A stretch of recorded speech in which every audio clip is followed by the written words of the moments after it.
Valério Arcari. Como está você, Valério Arcari? Olá, bom dia. Tudo bem? Tranquilo. Bom dia, tudo bem. Seu Palmeiras não ganhou.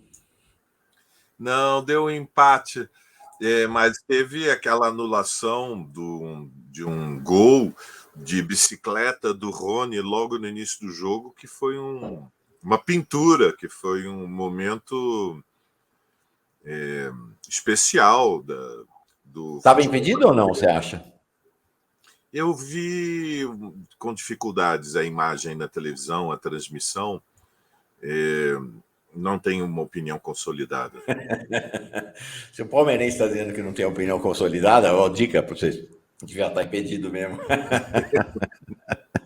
Ô, Valério, explica para nós uma eleição complexa num país complexo, num cenário internacional complexo, que é essa vitória do Erdogan. Né? Em determinado momento, imaginou-se que ele podia até perder as eleições na Turquia, não foi o que aconteceu, venceu um segundo turno inédito por 52% dos votos. São 20 anos de poder, essas imagens circularam o fim de semana inteiro, ele distribuindo dinheiro para os eleitores na rua, né? Porque não é que é novidade lá, tá? Acontece lá. Ele é uma tradição do Erdogan, não é necessariamente uma tradição da política turca. Eu me lembro que muitos anos atrás acompanhei um candidato a governador lá no Amazonas fazer a mesma coisa. Assim, com um bolo de dinheiro e vai distribuindo dinheiro na rua, um negócio escandaloso. Imagino que com a legislação brasileira hoje esteja bem dificultado, tem que ser bem mais clandestino. Mas há repercussões muito grandes da vitória do Erdogan. Explica para nós, Valério. Bom, o processo eleitoral na Turquia foi um domingo difícil, vamos dizer, começar pelo... Tem sido vários domingos difíceis, né? Nós tivemos o domingo do ataque racista de inspiração fascistoide contra o Vini Júnior, e agora temos a vitória do Erdogan e a vitória da direita na eleição espanhola, a precipitação da convocação antecipada de eleições no Estado espanhol. Tem sido vários domingos difíceis, né? Há 15 dias nós tivemos a indicação do Salles como relator da CPI do MST. Então a semana começa e eu estou com medo do próximo domingo. O que vem aí? Eu não creio em bruxas, espero que las hay. Então, bom, primeiro a Turquia. Na Turquia existem eleições, mas eleições não são não são bastante para definir um regime político como um regime democrático. Então, isso tem uma certa importância para que aqueles que nos acompanham tenham um sentido das proporções do que é o processo na Turquia. Bom, Erdogan está no governo há 20 anos, se apoia nas Forças Armadas, é um regime semi-bonapartista, isso significa que é um regime que tem elementos de uma democracia liberal e tem elementos de um regime autoritário. É um híbrido, é uma mistura.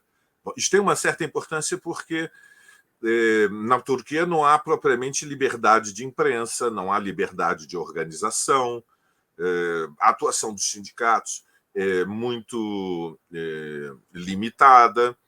Existe um tema tabu no país, que é a luta pela autoemancipação do povo curdo, que é uma nação oprimida, que está com uma história secular, que tem, enfim, uma tradição própria, se reconhece como nação, tem uma língua própria, uma cultura, e é um povo que está dividido entre a Turquia, a Síria e o Iraque. Estas fronteiras elas são resultado dos desenlaces militares, neste caso, fundamentalmente, o desenlace da Primeira Guerra Mundial, com o colapso dos impérios centrais na Europa, do que era o antigo Império Alemão e Austro-Húngaro, e do Império Turco-Otomano. Erdogan é um líder que se apoia na igreja, se apoia, portanto, num discurso intensamente religioso. Teve, ao longo de 20 anos, um papel-chave na negociação com os Estados Unidos e com a OTAN, com a NATO.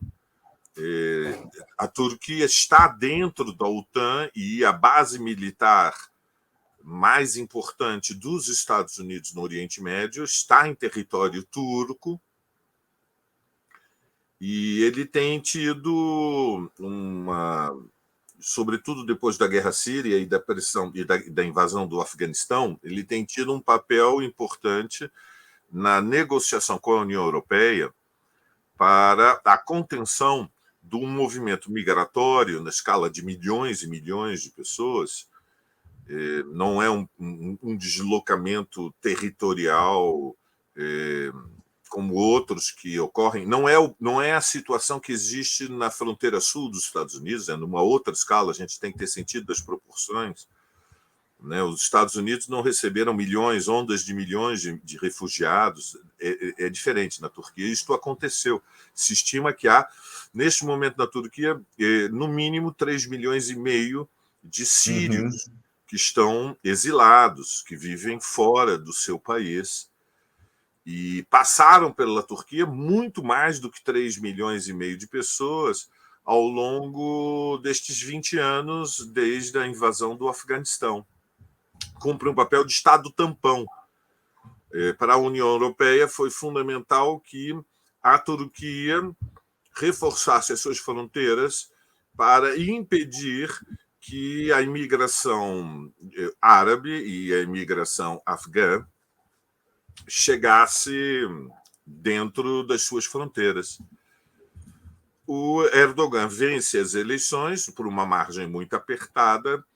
A candidatura do Kemal era uma candidatura que expressava uma divisão na classe dominante. É preciso identificar que há um fenômeno novo, ou seja, uma parcela dos proprietários, sobretudo a parcela, a fração burguesa, que evidentemente é muito rica, que está mais ligada aos setores industriais, que se concentra nas grandes cidades. Ela conseguiu deslocar uma parcela também das camadas médias e, portanto, em Istambul, em Ankara e em Esmirna, nas 3 principais cidades, a Kemal, a candidatura da oposição, foi a favorita e obteve uma implantação política e social inusitada, considerando os últimos 20 anos.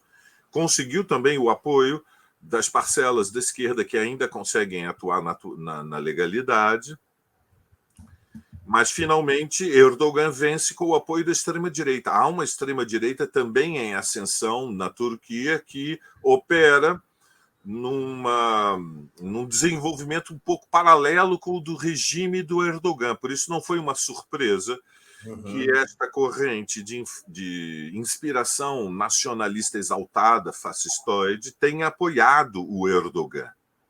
Porque Erdogan é um projeto autoritário, é um projeto semiditatorial e procura se perpetuar no poder, fundamentalmente apoiado no mundo rural, no mundo agrário. A Turquia é uma sociedade em que ainda metade, ou quase metade da população, vive nas áreas rurais. A Turquia profunda é a Anatólia, não é ali o chifre de ouro, não é Istambul. A Turquia profunda é uma sociedade rural, com escolaridade baixa, e que viu o seu padrão de vida melhorar ao longo destes últimos 20 anos. Houve um crescimento econômico que permitiu que o que nós poderíamos descrever como piso da sobrevivência material das massas tivesse se elevado. E não fosse isso bastante, na véspera da eleição, a Turquia sofreu o impacto de um gigantesco terremoto com dezenas de milhares de mortos, uma tragédia humanitária que favoreceu o governo. Ou seja, Erdogan pode ter vencido as eleições em função do impacto dramático de um desastre natural que tem como efeito previsível que o desespero humano seja canalizado para o governo em função da dependência, que em circunstâncias extraordinárias, a ação do Estado, a emergência, coloca o papel do Estado na proteção dos que ficaram completamente desprotegidos, ela agiganta o papel do Estado e é natural que no processo eleitoral haja, em consequência, um voto de gratidão, um voto emocionalmente, digamos, capitalizado por aqueles que controlam o dinheiro público. Sim. Vamos sair da Turquia e vir para o Brasil? A gente falou bastante sobre a Espanha com o Miola, mas queria te falar sobre um fenômeno que eu acho que tem a ver, dialoga com a Espanha. O que eu tenho reparado? Vamos combinar, tem divisão em todos os campos, né? Tem briga em todos os campos. Então tá lá a Carla Zambelli, que está sendo jogada para fora aí pelo PL, vai ser largada na rua, deve ser caçada. Tem as brigas lá de Moro e Dallagnol, né, os lavajatistas com outros, com o segmento do Bolsonaro na extrema-direita. Tem lá no interior do Centrão as brigas deles também. Mas me parece, Valério, queria ver se você concorda ou não com isso, que há um nível de unificação entre eles, estou falando da direita e da extrema-direita, e que não está tendo correspondência nos segmentos de centro-esquerda e esquerda. Ao contrário, eu posso estar enganado, espero estar, mas eu estou sentindo uma tendência ao estilhaçamento nas forças de esquerda e centro-esquerda muito grande. Então, a gente vê, esse fim de semana foi um show de notas e notícias contra a Janja, que saíram de dentro do Palácio do Planalto, evidentemente, né? Os jornalistas não inventaram as notas, as notícias, saiu de dentro do Palácio. A gente tem essa, por exemplo, uma crítica de certas lideranças do PT, é uma crítica mais aguda ao PSOL, porque o PSOL votou contra o arcabouço fiscal, do que contra as forças de direita. A gente teve a liderança do governo, tanto no caso da votação lá da Mata Atlântica, quanto do marco temporal, liberando a bancada. E no caso da votação da Mata Atlântica, a maioria do PT votou a favor da liquidação da Mata Atlântica num cenário de grande confusão. Conversei com vários parlamentares do PT, disse que uma desorientação muito grande. Então, acho que tem um momento difícil para a esquerda e a centro-esquerda nesse momento do governo Lula, né? Falando mal do Lula, até do Boulos, né? Algumas lideranças do PT já dizendo, não, como o PT votou contra o arcabouço, não vai ter Boulos, não vai ter aliança em São Paulo. Enfim, um cenário que está aumentando as dissensões, divergência e confusão na esquerda e centro-esquerda. Ou estou enganado? Não, você está certo. Foi uma semana horribilis, como se dizia antigamente, né? Tinha anos horribilis e agora teve semana horribilis. Foi uma semana trágica. E fundamentalmente ela teve como, digamos, os dois grandes momentos a votação do arcabouço fiscal, na qual o governo teve uma vitória, evidentemente, porque era o projeto que tinha o apoio do Planalto, tinha o apoio do Lula, a iniciativa foi do Haddad, mas era um projeto de governo.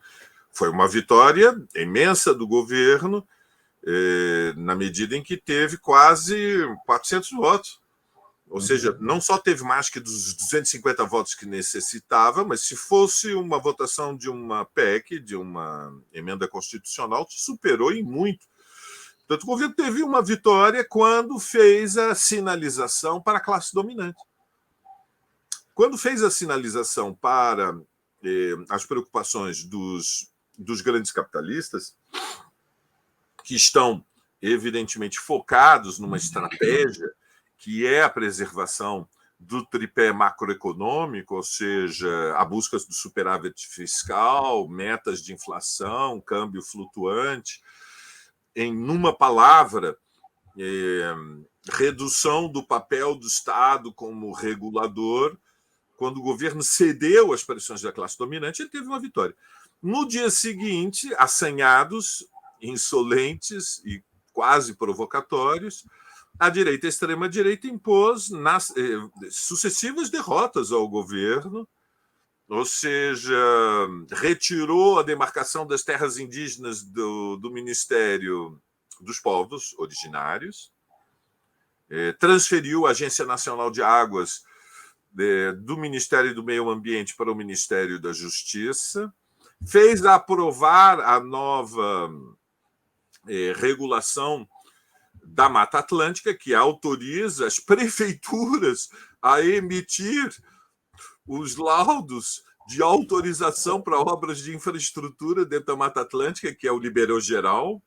O governo teve, portanto, na sequência, várias derrotas que remetem ao fato de que a direita e a extrema-direita se sentiu empoderada, se sentiu fortalecida, se sentiu confiante e foi para o desafio público e disse, basicamente, o Congresso respondeu ao Lula dizendo, olha, o marco fiscal são vocês que assinam o texto, mas as ideias são as nossas. Agora nós vamos dizer, nós aqui, maioria do Congresso Nacional, que você, Lula, é nosso refém. Mas cria-se um paradoxo. O paradoxo é que a direita perdeu as eleições, a extrema-direita perdeu a eleição. Quem venceu as eleições foi o Lula. E, portanto, o Lira não teve um mandato democrático para o governo.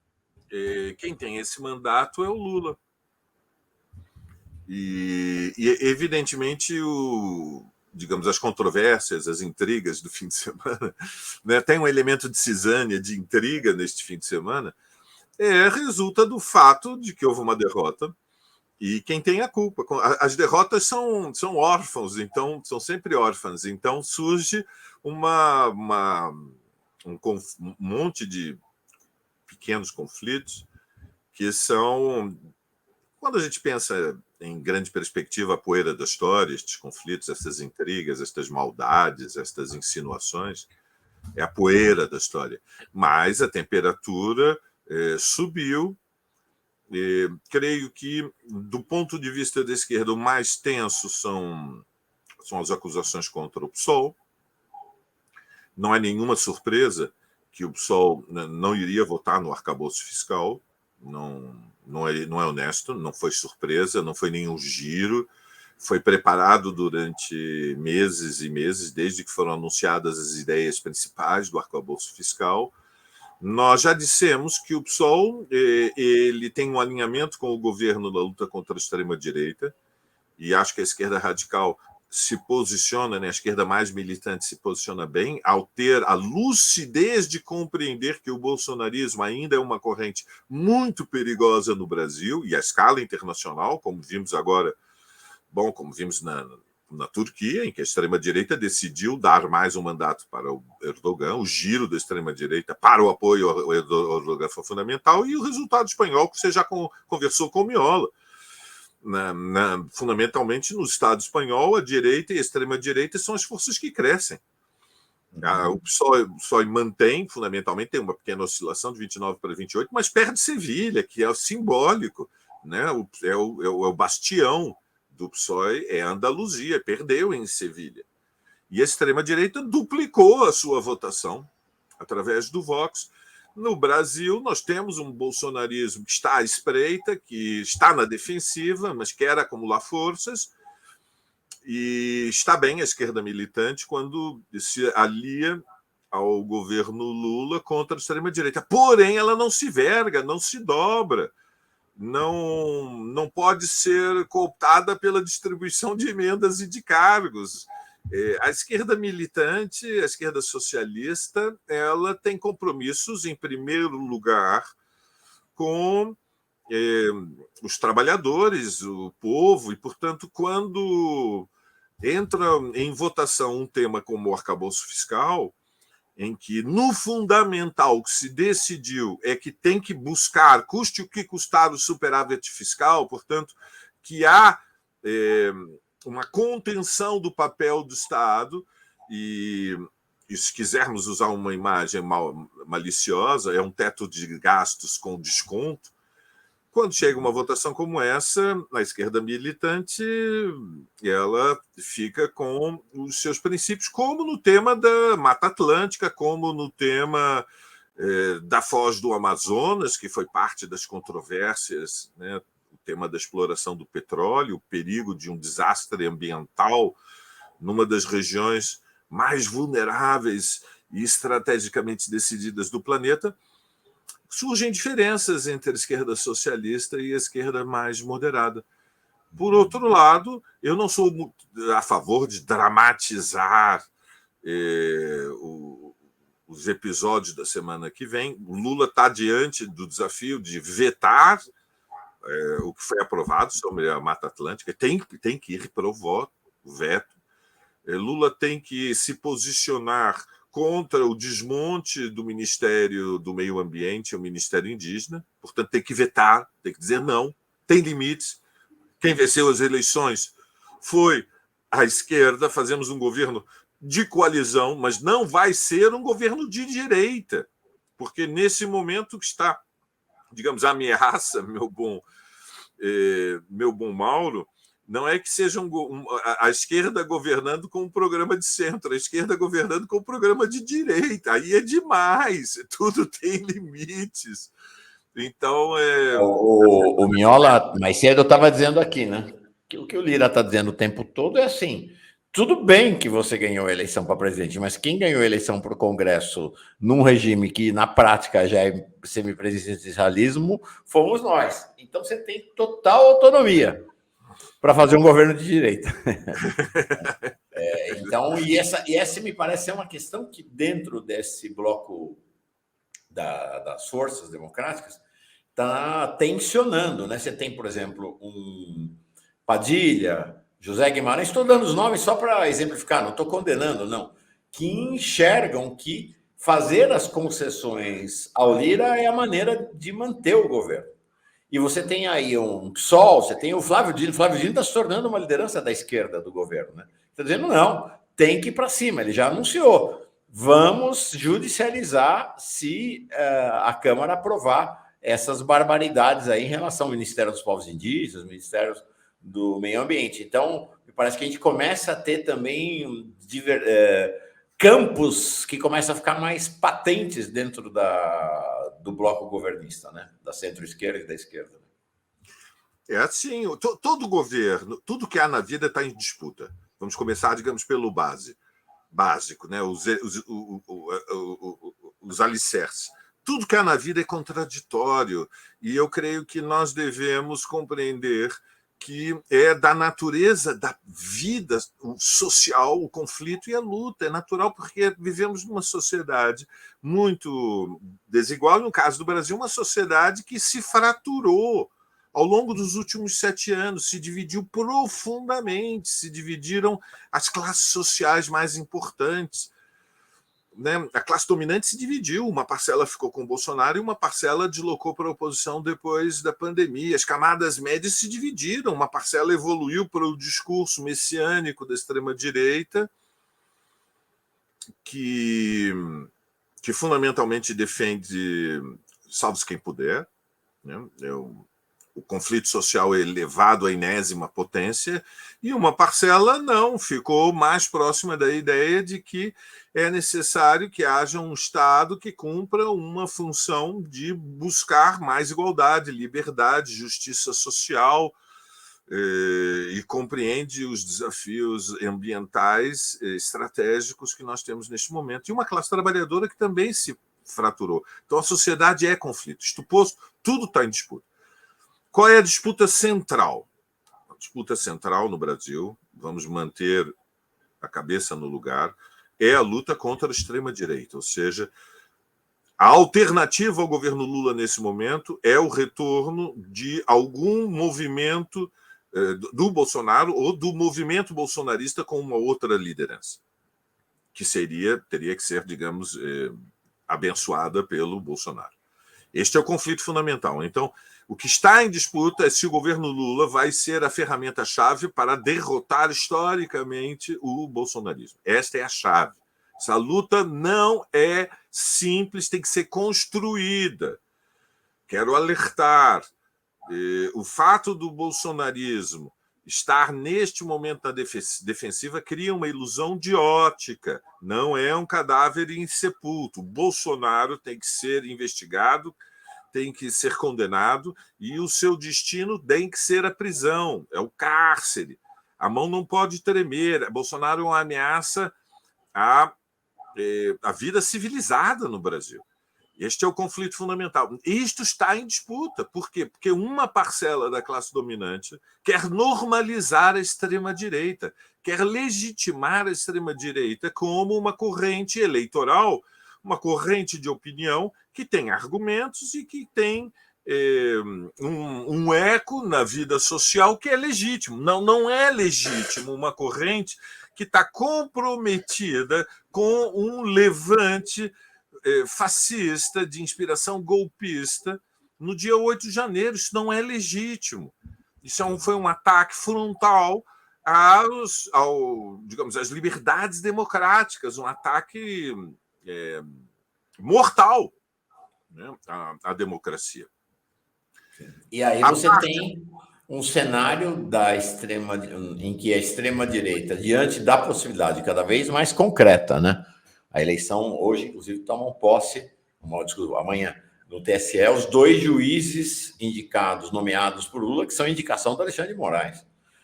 Essas 2 indicações são para fazer 2 coisas para começar, né?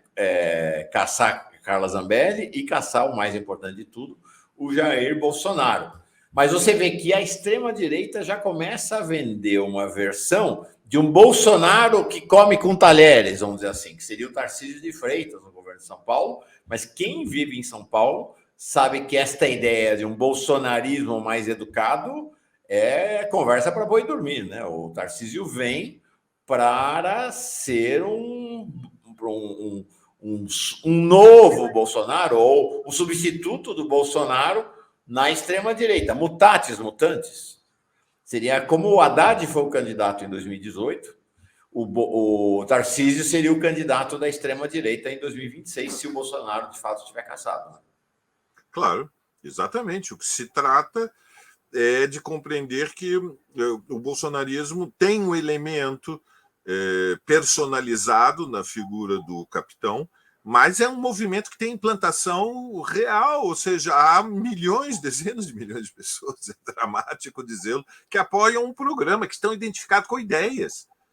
Ou seja, que encontraram um vocabulário através de ideias para expressar os seus interesses. Então, há um setor na sociedade brasileira que, para defender os seus interesses, está disposto, se necessário, à guerra civil. É isso o bolsonarismo. É dramático dizê-lo numa segunda-feira de manhã, me entristece, mas é a vida como é, e precisamos ser adultos nas conversas uns com os outros. O bolsonarismo é a fratura da sociedade brasileira, é a corrente da guerra civil. Querem impor uma derrota histórica à classe trabalhadora para abrir o caminho, como o Tarcísio faz, como você diz, segurando talheres, quer privatizar a Sabesp, quer privatizar o metrô, quer fazer uma reforma administrativa, quer favorecer a educação privada, a saúde privada. Ou seja, há um programa que unifica a extrema-direita e que é uma combinação de extremo liberalismo, por um lado, ou seja,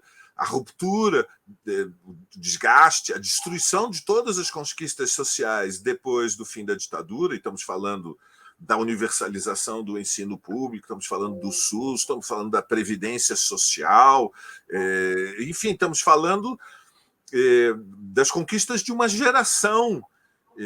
E esse é o projeto estratégico do Tarcísio. O bolsonarismo ele tem, portanto, uma densidade que permite que o Bolsonaro seja substituído. Mas, evidentemente, se a justiça for firme e, eventualmente, o Bolsonaro vá para a prisão, é uma derrota dura. E, portanto, é um dos momentos em que nós afastamos o perigo de uma derrota histórica, diante da qual nós estivemos dançando, brincando, há 7 anos na beira do precipício. E fingindo, ninguém queria olhar para baixo para não ter vertigem, mas nós estávamos ali na beira do precipício, quase caímos. Então, quem aprende as lições da história não pode deixar de levar a sério o que é o bolsonarismo. Ser de esquerda no Brasil é levar a sério o bolsonarismo. Tem que levar a sério. Não pode ter nenhuma hesitação. Bom, isto posto, evidentemente o governo Lula está em disputa, mas não está em disputa se o governo Lula vai abrir o caminho para o socialismo. Nós também temos que ter sentido as proporções. O PT é um partido de esquerda moderada que aposta num projeto de regulação e reformas do capitalismo brasileiro. Digamos, o sentido estratégico da aposta do PT é que seja possível, no Brasil, na terceira década do século XXI, digamos, implantar, garantir a extensão de direitos sociais que foram conquistados na Europa nos anos 50 do século passado. Esse é o projeto do PT. E não está em disputa a transição ao socialismo. Mas também está em disputa, além da luta contra os neofascistas, está também em disputa diante do governo Lula, portanto, algumas conquistas que remetem ao programa que venceu as eleições de 2022. Então, algumas nós temos que ter clareza. Quais são? Está em disputa se vamos ter pleno emprego ou não no Brasil. Está em disputa. Porque, evidentemente, se a estratégia econômica ela depende de um desemprego elevado para reprimir a elevação salarial, para que não se repita 10 anos depois o que ocorreu no Brasil entre 2010 e 2012, vamos lembrar, né? As políticas contracíclicas que foram desenvolvidas pelo governo Dilma reduziram o desemprego pela primeira vez desde os anos 80 a uma taxa inferior a 5% no Brasil. Teve, em alguns momentos, abaixo de 4%. Portanto, o que ocorreu foi um efeito cascata que levou a que todos os salários em valores reais tivessem subido e que a taxa média de lucro no Brasil ela teve uma inflexão e caiu. Ou seja, o movimento de rotação do capital passou a ser mais lento, porque a participação dos trabalhadores na renda pessoal e na renda funcional do trabalho se elevou. Isto é um pesadelo que está na memória dos grandes capitalistas brasileiros, mas é uma das questões centrais do país.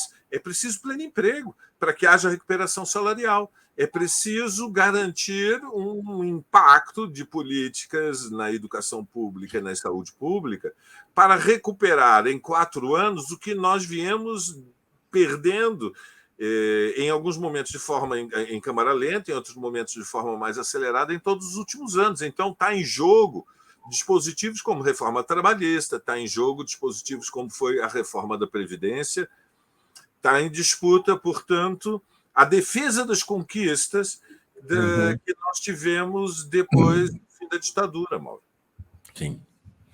Nós estamos em um terceiro turno da eleição presidencial que prosseguirá pelos próximos 4 anos, que é num regime presidencialista, a centro-esquerda, numa aliança de frente ampla, ganhou a eleição presidencial, a direita ganhou a eleição parlamentar, e aí tem uma disputa para ver quem é que vai mandar no Brasil. Nós vamos passar esses 4 anos nessa disputa, né? Quem é que manda no país? Né? Quem é que comanda o país? As eleições são diferentes no Brasil. A votação parlamentar tem uma natureza completamente distinta da votação presidencial. Não são equivalentes, não são 2 legitimidades iguais. Eu queria ser muito claro sobre isso. Eu creio que é injusto, e, na verdade, para ser rigoroso, quando os liberais apresentam esta equação, né, Há duas legitimidades. O PT não foi eleito para fazer um governo de esquerda. Um minutinho. Um minutinho. Não há duas legitimidades iguais. Como assim? Não são iguais, são completamente diferentes. O regime é presidencialista. O que ocorreu em função do que foi a violência do golpe foi que, para entregar o governo ao Temer, que não tinha sido eleito para governar, vamos dizer as coisas como são, não ocorreu a ninguém, nem sequer em Tietê, onde ele vem, onde ele nasceu, não ocorreu a ninguém que Michel Temer deveria governar o Brasil. É uma ideia insana. Isso foi o resultado de uma operação política golpista que manipulou a consciência de dezenas de milhões, envenenando a vida nacional pela Operação Lava Jato, ou seja, a ideia de que a esquerda é uma quadrilha de ladrões que estão fundamentalmente obcecados com a ideia de enriquecer pessoalmente, o que é, de resto, totalmente injusto. Existe na esquerda gente corrupta, evidentemente, como nós ficamos sabendo, né? Nós temos corruptos confessos, como o Palocci e muitos outros.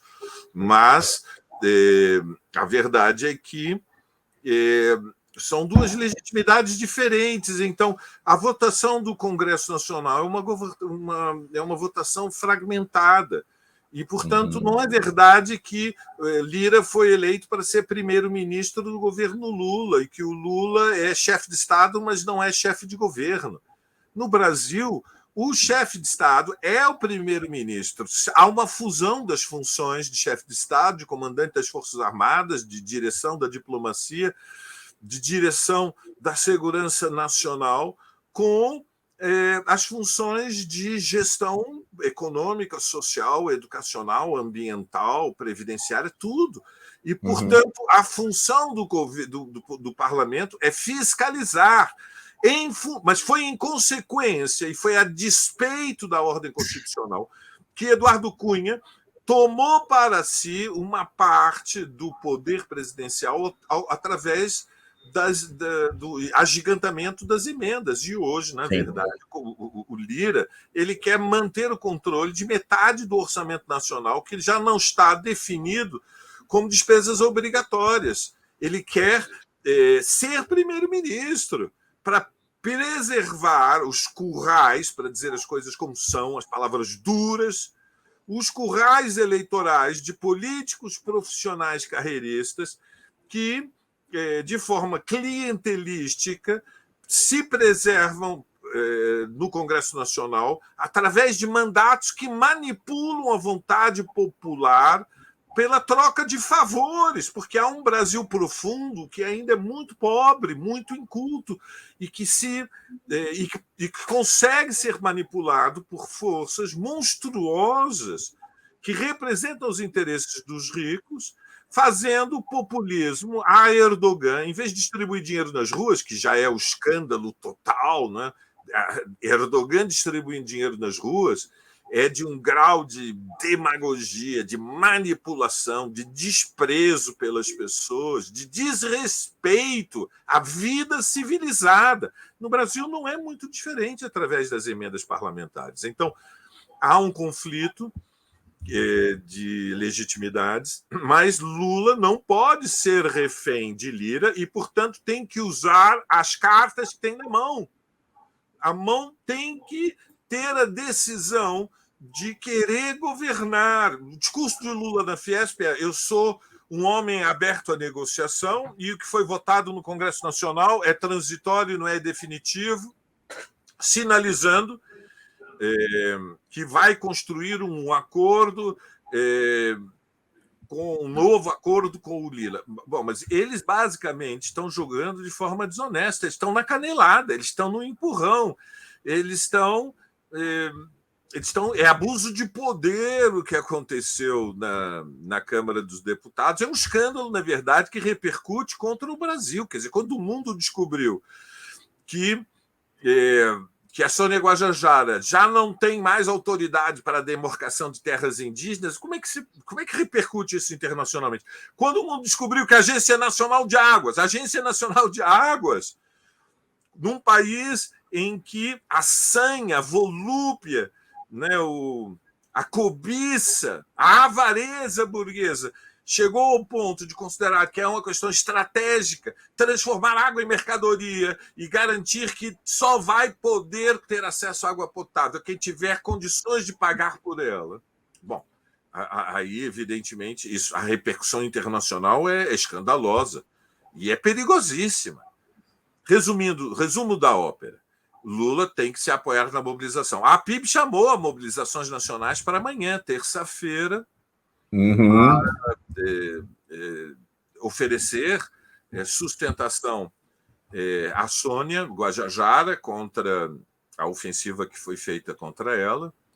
E, portanto, a disputa continua, mas a responsabilidade primeira e intransferível é do governo Lula. Quer dizer, o Lula não pode, depois da quinta-feira, ir somente na Fiesp e dizer quero tranquilizar todo mundo de que não vai haver revanche do Planalto contra a manobra que foi feita no Congresso Nacional, que eu estou absolutamente tranquilo, a minha mão não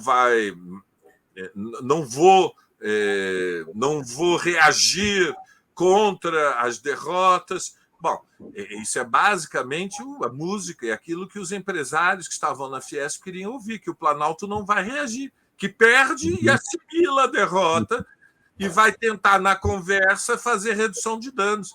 Bom, eu sempre digo que ser de esquerda envolve estar aberto a negociações, estudar a relação de forças, saber quando é hora de dar um passo em frente, quando é hora de manter posições, quando é hora de dar um passo atrás para evitar um recuo desorganizado. Eu estou a favor da lucidez, mas a verdade verdadeira, Mauro, é que é possível avançar se o governo não transferir somente para as centrais sindicais e para os movimentos sociais a iniciativa política. Quer dizer, Padilha não pode olhar